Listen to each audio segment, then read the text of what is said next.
नाज़रीन, रुपया पैसा में आपको खुशामदीद कहते हैं।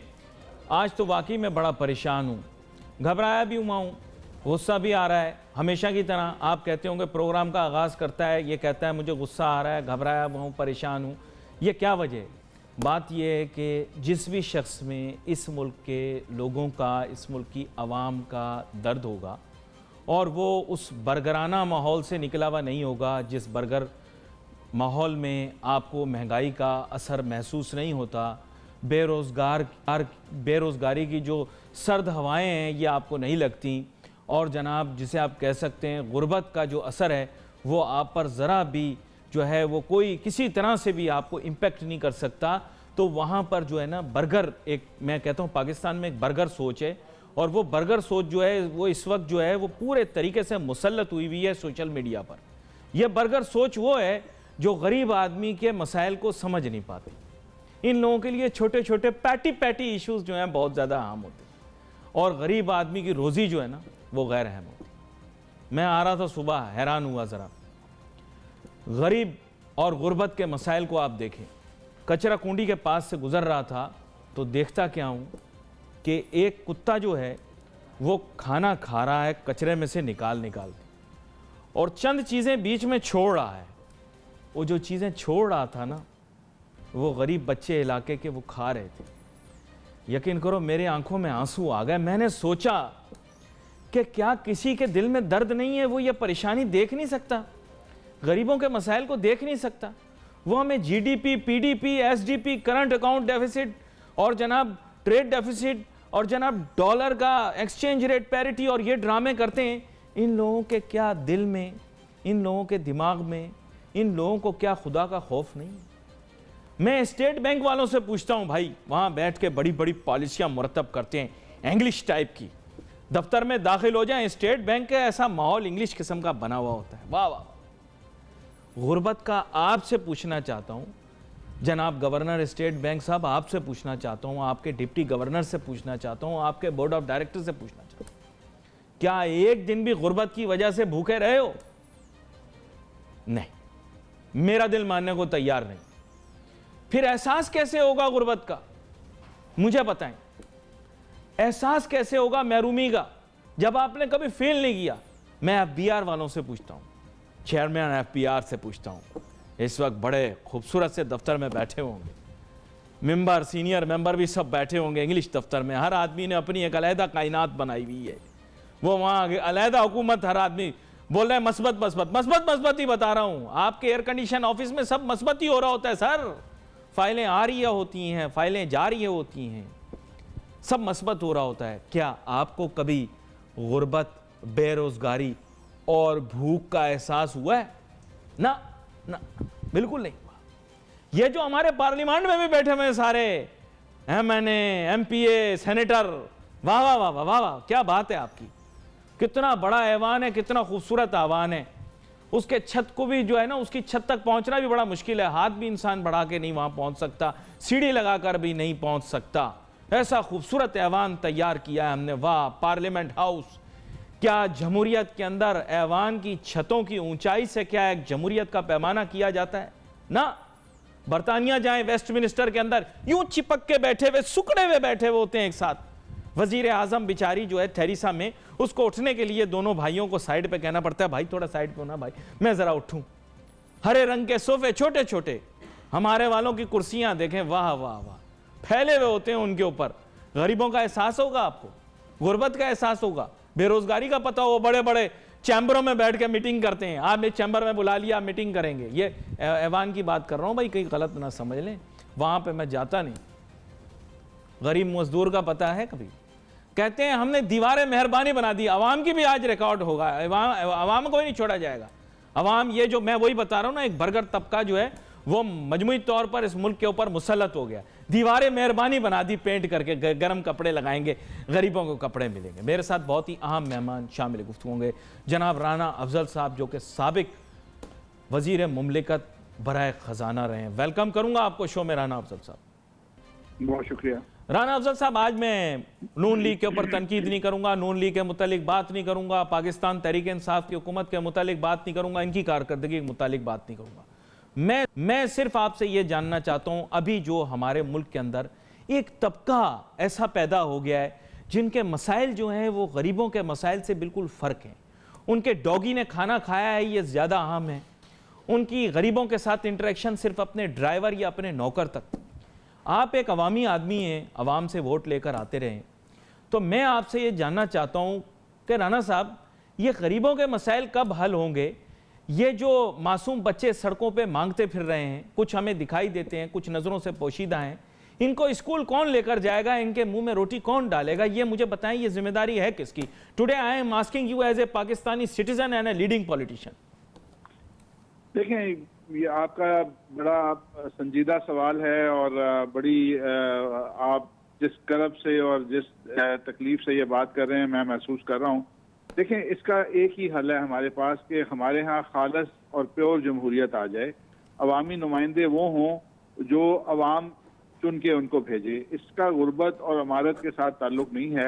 अगर आपके यहाँ सिलेक्टेड हुकूमतें बनेंगी और उनके एजेंडे कुछ और होंगे तो मेरे ख्याल में, मैं सियासत नहीं कर रहा, मैं भी आपकी तरह दिल की गहराई से ये बात कर रहा हूँ कि जमहूरियत के अलावा कोई इसके लिए इससे बेहतर रास्ता नहीं है और इसी जमहूरियत को आपने शफाफ करना है, इसी जमहूरियत को आपने बेहतर करना है। जो लोग नहीं इन चीज़ों को नोटिस करेंगे वो फारिग हो जाएंगे और उनको बाहर निकाल दिया जाएगा। अवाम का जो प्रेशर है वो सबसे बड़ी चीज़ है और ये मैं समझता हूँ कि आपके जो मुल्क की किस्मत होती है, आपने अगर इज्तिमाई लेवल पे कुछ फैसले ऐसे होते हैं कि कौमें गरीब हो जाती हैं, बेकारी हो जाती हैं और कुछ कौमें जो हैं अपने इज्तिमाई फैसलों से बेहतर फैसले कर लेती हैं। अच्छा राना साहब, हमने आप लोगों पे बड़ी तनकीद की, आप सियासतदानों पे भी की, आपकी सियासी जमात पे भी की, आप लोगों ने सुनी भी, बर्दाश्त भी की, लेकिन आज मैं चाहूँगा कि थोड़ी तनकीद आपकी तरफ से इस मुल्क के इंटेलेक्चुअल्स, इंटेलिजेंशिया पे भी हो जाए। आप मुझे बताएं, क्या सियासतदान खालिसतन अकेला जिम्मेदार होता है मुल्क के हालात के लिए? हमारे मुल्क के एक्चुअल्स, हमारे मुल्क के इंटेलिजेंशिया, हमारे मुल्क के एकेडेमिया, हमारे मुल्क के रिसर्चर्स, इन लोगों ने भी तो कुछ चर्न आउट करके नहीं दिया। हमारी सिविल सोसाइटी भी जो है पैटी इश्यूज में पड़ी रही। आपके ख्याल से क्या उनको भी मरजुल इल्ज़ाम ठहराया जाएगा इस मौके के ऊपर कि whatever the sad state of this country is, they are also equally responsible? देखिए, हमें डर डर के जिंदगी गुजारनी नहीं चाहिए, हमें रोज हर घंटे मरना नहीं चाहिए। हमें हकूक के लिए और अवाम के हकूक के लिए डरना नहीं चाहिए, खुल के बात करनी चाहिए। जिन मसाइल के हल की जरूरत है, आपका जो कौमी सरमाया है उसकी प्रायोरिटी क्या है, आपने वो पैसा कहाँ पे खर्च करना है। जैसे आज पानी के मसाइल की एक बहुत बड़ी उजागर हुई है बात। मेरा ख्याल है कि हर हुकूमत अब उनके ऊपर खर्च करेगी पैसा ज़्यादा पानी के लिए। और इसी तरह जो आपके प्रेसिंग मसाइल हैं, बढ़ती हुई आबादी है, आपके शहरों के अंदर आप तोसी नहीं कर रहे, मुल्क के अंदर जो करप्शन है उसका मुकाबले के लिए आज एक हर बंदा सोच रहा है। तो मैं समझता हूँ कि हम बेहतरी की तरफ तो जा रहे हैं, लेकिन बहुत सारे मसाइल जो हैं उनको उनकी प्रायोरिटी कि क्या हम अपनी डिफेंस के ऊपर जो खर्च कर रहे हैं क्या हम उसमें कम कर सकते हैं, नहीं कर सकते। हिंदुस्तान के साथ रिलेशंस हैं, ये बहुत बड़े बड़े ऐसे हमारी इकोनॉमी के अंदर सुराख हैं जिनसे ऐसा पैसा निकल रहा है जिस पे आप बात नहीं कर सकते और बात होनी चाहिए। ये मुल्क हम सबका है। तो मैं समझता हूँ कि जो पैसा है गुर्बत की तरफ, या अगर इकोनॉमी का साइज बड़ा होता है, आप नए प्रोजेक्ट्स लेके आते हैं, आपके मजदूर को रोजगार मिलती है, लोग मजदूरी करने से घबराते नहीं है, मजदूरी भी नहीं मिलती। अगर मजदूरी मिल जाए तो मजदूर जो है वो बाइज्जत शख्स है, वो अपनी खून पसीने की कमाई से अगर 4 पैसे कमाता है, कम कमाता है, चले कोई बात नहीं, वो वक्त मुल्क के साथ साथ हालात बेहतर होंगे, लेकिन मजदूरी तो मिल जाए। तो ये सारी चीजें हैं जिसके ऊपर एक जमहूरी हुकूमत जो है उसको काम करना चाहिए और हो भी रहा है और उसके अंदर बेहतरी आनी चाहिए। राना अफजल साहब, आपके पहले जवाब के मुतालिक मैं आपको ज़रा एक गूगली बॉल कराना चाहूँगा, थोड़ा एक मुश्किल सवाल और ऑकवर्ड सिचुएशन में आपको डालूंगा। अब प्रॉब्लम ये है कि you have an electorate, you come with votes, you are the member of the honorable parliament, but you got elected from people's votes. Unfortunately, जनाब इसाक डार साहब तो सेनेटर थे, उनकी तो कोई कॉन्स्टिट्यूंसी ही नहीं थी, तो वो वजीर ख़जाना रहे, तो वो किस तरह से आंसरेबल होते लोगों को। और फिर सेकंड मिफ्ता इस्माइल साहब को लाया गया, अगेन उनकी भी कोई कॉन्स्टिट्यूंसी नहीं थी। तो इन योर ओन वर्ड्स, ये तो फिर जमहूरियत का तकाजा तो फिर कुछ इस तरह का होना चाहिए कि जो आदमी वजीर ख़जाना हो, उसकी फिर अपनी कॉन्स्टिट्यूंसी हो, तो उसका अपना इलेक्ट्रेट हो और उसने जाके अवाम को जवाबदारी देनी हो। तो ये मिस्टेक्स और ये ब्लंडर्स तो फिर आपकी हुकूमत ने भी कमिट किए ना, इनको भी तो रेक्टिफाई करना चाहिए। अब with all due respect, Miftah Ismail sahab program देख रहे हैं, हो सकता है उनको बुरा लग जाए, लेकिन टू बी वेरी फ्रैंक वो अवामी नुमाइंदा तो नहीं थे ना। देखिए, जो हमारी जितने भी फैसले होते हैं वो कैबिनेट के इज्तिमाई फैसले होते हैं और वहाँ डिस्कस होते हैं।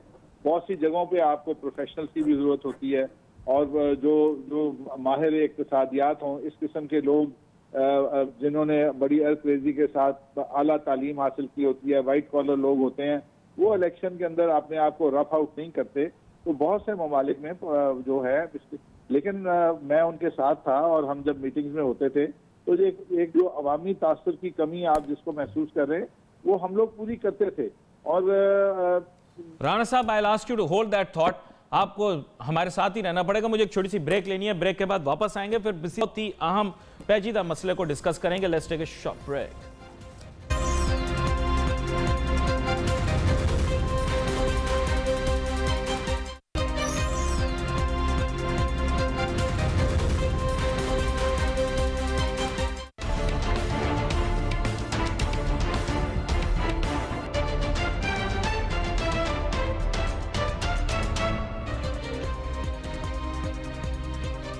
नाज़रीन, वेलकम बैक आफ्टर ब्रेक।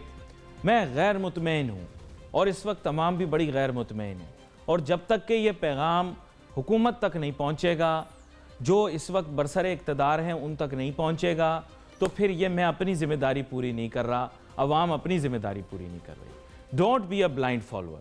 ना नॉन लीग के, ना PTI के, ना पीपल पार्टी के। जमहूरियत का निज़ाम, जैसे कि हमारे फाजिल मेहमान बता रहे थे, बुनियादी उसका मकसद ही ये है कि लोग जो हैं उनके लिए काम किया जाए, हुकूमत जो है वो परफॉर्म करे, और जो परफॉर्म नहीं करेगा वो फिर हुकूमत में नहीं रहेगा। राना अफजल साहब, आपके साथ ब्रेक पे जाने से पहले बात हो रही थी, बहुत ज़्यादा अहम नुकात थे जो आपने बयान किए। अब बात यह कि जो इकोनॉमिक चैलेंजेस आपको दरपेश थे वही इकोनॉमिक चैलेंजेस इनको दरपेश हैं। अनफॉर्चुनेटली उनका सलूशन कहीं, मैं कहूँगा मुस्तकबिल करीब में मुझे दिखाई नहीं दे रहा। हो सकता है मैं एक नाअहल शख्स हूँ, लेकिन जिनके पास इख्तियार है, मुझे ऐसा महसूस हो रहा है they can not find a solution for Pakistan economic problems, let's say in the coming months. What's your view and how can they fix it? देखिए, मैं आपकी बात से इत्तेफाक नहीं करता। इकोनॉमिक चैलेंजेस जो हैं वो हमारी हुकूमत के और थे, इनके और हैं, और इनके चैलेंजेस मुस्तकिल नहीं है। हर 3, 4, 6 महीने के बाद चैलेंजेस बदलते रहते हैं। आपकी प्रायोरिटीज जो हैं वो चेंज होती रहती हैं, इसीलिए आपको हैंड्स ऑन मैनेजमेंट की जरूरत होती है। हम जब आए थे 2013 में तो रोज के 5-7 बम धमाके होते थे और दहशत गर्दी की फिजा थी। पाकिस्तान से इंडस्ट्री वाइंड अप हो रही थी, बिजली के 24 घंटे की लोड शेडिंग थी, और पैसा जो है वो दुबई में शिफ्ट हो रहा था। और ये आप ये नहीं कहेंगे कि वो पैसा चोरी का शिफ्ट हो रहा था। लोग अपने सरमाए को बचाने के लिए, KPK की पूरी इंडस्ट्री खत्म हो गई, KPK के अंदर पूरी ट्रेड खत्म हो गई, वो लोग कराची मुंतकिल हुए, वो लोग दुबई मुंतकिल हुए, मजबूरन हुए। इसी तरह से पाकिस्तान में गाहक नहीं आता था, फैसलाबाद की इंडस्ट्री बंद हो गई, और हमारा वो चैलेंज था कि हम किसी तरीके से पाकिस्तान की इंडस्ट्री को पांव पे खड़ा करें और दहशतगर्दी को खत्म करें। आज के जो चैलेंजेस हैं, आज एक ग्रोथ ट्रेजेक्टरी थी आपके पाकिस्तान में, 13 साल के बाद 5.8% की आप ग्रोथ पे आए थे। हम उस ग्रोथ को सस्टेन करना था, हमारा टारगेट था। अगर हम वापस आते तो हम उस 5.8% ग्रोथ को 6.2, 6.4 पे लेके जाते, और उसके लिए हम डॉलर्स का बंदोबस्त करते और हम इस अपॉर्चुनिटी को हाथ से निकलने ना देते। तो आज के प्रॉब्लम्स, आज के मैनेजर्स जो हैं, अनफॉर्चुनेटली हमारी हुकूमत नहीं बन सकी। और हमारी हुकूमत को एक बात और कह दूं, देखिए, जब पनामा लीक्स का मामला आया तो रशिया के पुतिन का नाम था, चाइना के जी का नाम था, बहुत सारे ममालिक के नाम थे। पुतिन के दोस्त का नाम था सर, पुतिन के दोस्त का नाम था। आप यहाँ सिलसिला कुछ और था। देखिए, मैं अर्ज करूं, वो सारा अल्टीमेटली पुतिन पे जाता था। उन हुकूमतों ने क्या फैसला किया, उन्होंने कहा ये हमारी मईशत को तबाह करने की साजिश है, हम इसके ऊपर एक्शन लेंगे, अपने तरीके से लेंगे। हम बाजार में आ गए, और उस दिन से आज हम कहाँ पहुंचे हैं, आपकी डिक्लाइन आनी शुरू हो गई। कौमों को कुछ फैसले जो हैं, मैं ये नहीं कहता करप्शन को आप ना पकड़ें, आप पकड़ें, खामोशी से पकड़ें, उसको प्रायोरिटी नंबर 1 ना बनाएं। प्रायोरिटी नंबर 1 आपकी 350 अरब डॉलर की मईशत है, उसको आपने आगे लेके जाना है। अच्छा, मुझे बताएं Rana Afzal sahab, have you met Nawaz Sharif sahab in recent times? जी I have met. And what has he got to say about Pakistan economy? Pakistan की मईशत के मुतालिक नवाज शरीफ साहब क्या कह रहे हैं? बहुत परेशान है, बहुत परेशान है। और पाकिस्तान के अंदर जो हालात आ रहे हैं, नवाज शरीफ साहब बड़े तजुर्बाकार हैं और 3 दफा वो प्राइम मिनिस्टर रह चुके हैं।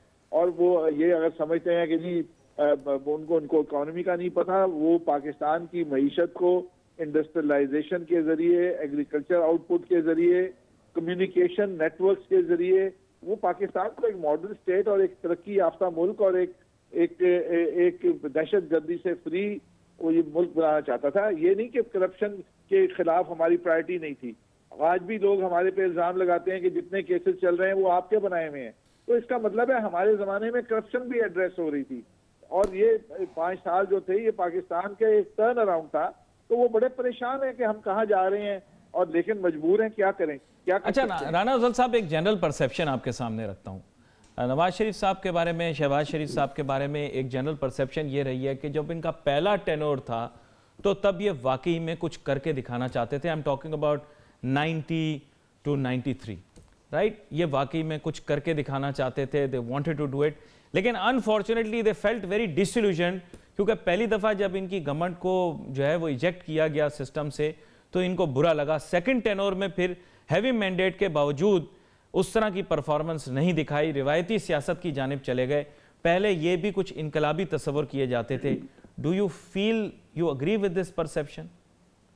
देखिए, मैं समझता हूँ कि जो थर्ड टेन्योर था हमारा, वो एक ऐसा टेन्योर था, ये जो अभी खत्म हुआ 2018 में, कि जिसमें बहुत सारे तजर्बात को समेट के मियाँ साहब आए और कुछ करने के लिए आए। और फाइनली उन टेन्योर में भी उन्होंने डेवलपमेंट की, पहले टेन्योर में भी कोशिश की, लेकिन 2-2.5 साल में तो हुकूमत के बल सीधे होते हैं और कुछ करने की पोजीशन में आते हैं, और वो हुकूमतें तोड़ दी जाती रहीं।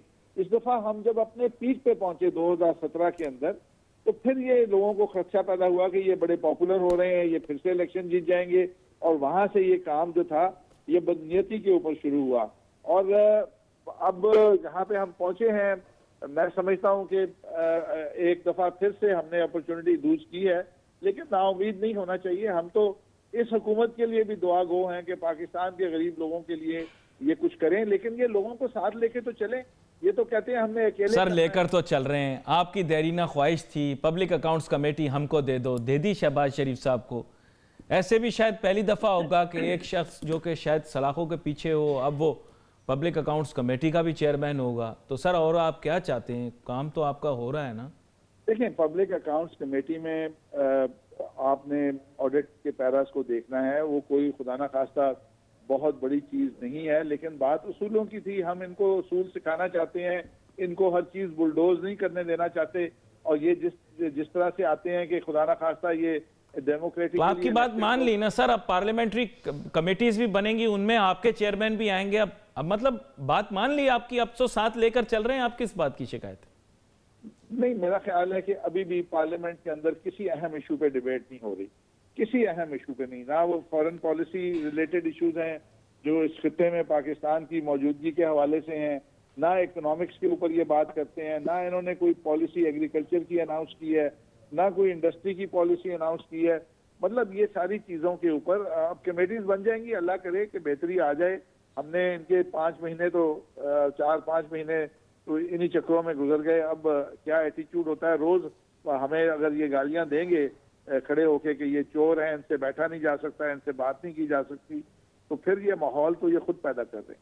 राना अफजल साहब, एक वैसे बड़ा, फिर मैं आप आते हैं तो मैं आपसे इस तरह के ऑकवर्ड सवाल ज़रूर पूछता हूँ। मुझे काफ़ी लोगों ने बोला कि राना अफजल साहब जो हैं काफ़ी एक्सपीरियंस्ड आदमी हैं, जो एंटरप्रेन्योरशिप और बिजनेसेस के प्रॉब्लम से वाकिफ़ हैं। अगर उनको इख्तियार और वक्त दिया जाता तो शायद पाकिस्तान की मईशत तब्दील हो जाती। आखिरी 3 महीने में काफ़ी अच्छे काम हो सकते थे। क्या ये बात दुरुस्त है कि आपके पास अगर मुकम्मल इख्तियार होता तो मैं ये तो नहीं कह सकता कि पाकिस्तान की हुकूमत जो है वो कोई तब्दीली आती उसमें, लेकिन यह है कि maybe we could have had something better. क्या ऐसा मेरा ख्याल दुरुस्त है? देखिए, अगर मेरे पास मुकम्मल इख्तियार भी होता तो फिर भी मैं इज्तिमाई सोच का पाबंद होता, और फिर भी ये चीज़ें जो हैं पार्टी लेवल पे और हमारी कैबिनेट लेवल पे डिस्कस होती हैं, और ये चीज़ें मुशावरत से करनी होती हैं। फाइनेंस मिनिस्ट्री के अंदर भी अच्छी टीम होती है। आप देखें कि जिन लोगों को FBI में बहुत बुरा भला कहा जाता था, उसी FBI ने टैक्स बेस के अंदर भी कोई 50% का इजाफा किया। आपकी टैक्स कलेक्शन के अंदर अच्छा, we will keep on arguing on this topic. I am just going to take Shaukat Basra Saab on board, who has just recently come on board the PTI as well. अब वो पाकिस्तान तहरीक इंसाफ के खिलाड़ी बन चुके हैं। तो सबसे पहले तो आपको यही कहूँगा शौकत बसरा साहब कि ए वेरी इंटरेस्टिंग चेंज, और आपको प्रोग्राम पे वेलकम भी करता हूँ। और मैं काफ़ी देर से जो हूँ वो अकेला राना अफजल साहब की गुफ्तगू सुन भी रहा था, और ज़ाहिरी बात है मैं उस तरह से जिरा तो नहीं कर सकता था, लेकिन उनकी राय भी यही है, और चंद मैं कहूँगा चंद हलकों की भी राय ये है कि पाकिस्तान तहरीक इंसाफ की हुकूमत पाकिस्तान के माशी मसाइल को सही से आगे नहीं ले जा पा रही। आपकी क्या राय है शौकत बसरा साहब? पहले तो जी राना साहब, आप मेरे बड़े भाई हैं, दुआ कीजिएगा। हम साथी कारकुन हैं, आपके साथ चले। बहुत मेहरबानी है आपकी राना साहब। मैंने राना अफजल साहब की हमेशा बड़े भाइयों की तरह रिस्पेक्ट किया, क्योंकि बहुत ऑनरेबल आदमी है। इन्होंने भी लेके आ रहे हो अपनी तरफ? राना साहब, मुझे पता है वो नून लीग में माशाल्लाह उनकी बड़ी जद्दोजहद है, और मेरे ख्याल में वो वहीं पे बहुत कंफर्टेबल है। बहरहाल अगर कभी उनको परेशानी हुई नून लीग में, तो मैं सबसे पहले बड़े भाई के घर खुद जाऊंगा कि आइए हम इकट्ठे इधर काम करते हैं फिर। अच्छा, जहाँ तक आपने बात की, देखिए मैं सबसे पहले माफी चाहता हूँ, मैंने स्टूडियो आना था, लेकिन यहाँ पे थोड़ा सा इश्यू बन गया जिस वजह से मैं हाजिर नहीं हो सका। मेरे ख्याल गालिबन दोबारा से राब्ता। जी, मुझे आवाज आ रही है। जी, मुझे आवाज आ रही है। जी राना। अच्छा, मैं अब कर्ज करूं। जी। पहले तो एक बात आप ज़हन-नशीं कर लें कि मौशी पॉलिसी आप कह रहे हैं कि तहरीक इंसाफ की बहुत सारे एक्सपर्ट ने कह रहे हैं सही डायरेक्शन। जी, मेरा ख्याल ये कहता है कि इसको इस अंदाज में बात को ना करें। टीम हमारे पास बहुत अच्छी है, बहुत माशाल्लाह तमाम लोग ऑन बोर्ड हैं। वो असद उमर साहब हों, अब्दुल रज़ाक दाऊद साहब हों, हमारे अच्छे ब्यूरोक्रेट्स की टीम हमारे साथ। अच्छा, उसमें रीजन ये है जी शौकत साहब, ये 50 साल ये जो कुछ करते रहे, उसकी जिम्मेदारी तहरीक इंसाफ की तो ना डाली जाए। 50 साल क्या हमने IMF से कर्जे लिए, PTI ने? क्या कभी तहरीक इंसाफ इक़्तिदार में रही? हमने तो जो इन्होंने वो कर्जे लल्ले तललों के लिए ले लिए, जिससे इन्होंने मोटर बनाए भाई, वो कुछ आपके पास खजाने में हो तो ये क्या तरीकाकार है कि आप कर्ज लेते रहे और उस पर सूद भी देते रहे और कर्ज भी वापस करते रहे। हमने तो चीजों को, आपका पाकिस्तान डिफॉल्ट करने जा रहा था, हमने कोशिश करके सऊदी अरेबिया गए हैं, हम चाइना गए हैं, हमने कोशिश करके हम UAE गए हैं, मलेशिया गए हैं।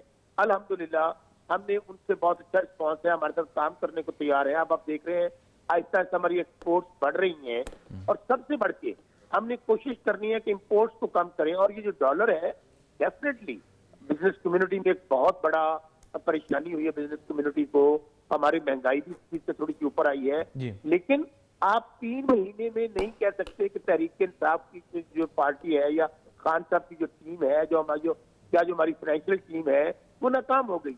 भाई 3 महीने तो आप हुकूमत आते। शौकत बसरा साहब, आप हमारे साथ ही रहिएगा। मैं एक छोटी सी ब्रेक लेनी है, ब्रेक के बाद वापस आएंगे। फिर मैं आपसे जानने की कोशिश करूंगा कि इमरान खान साहब के साथ आपकी हालिया मुलाकात हुई, वो कितने पुरअज़म लग रहे थे, दिख रहे थे, और उनकी क्या बातें रहीं, इसके बारे में बात करते हैं। Let's take a short break.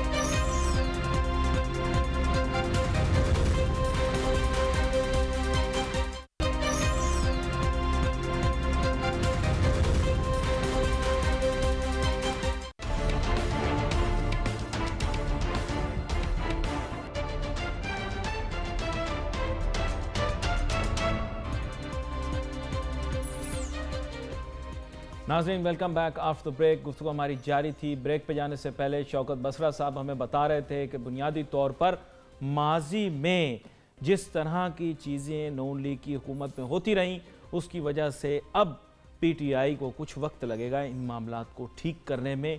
उन्होंने बहुत सारी अहम चीज़ों की निशानदही भी की और उनकी अहमियत के मुतालिक हमें बताया भी।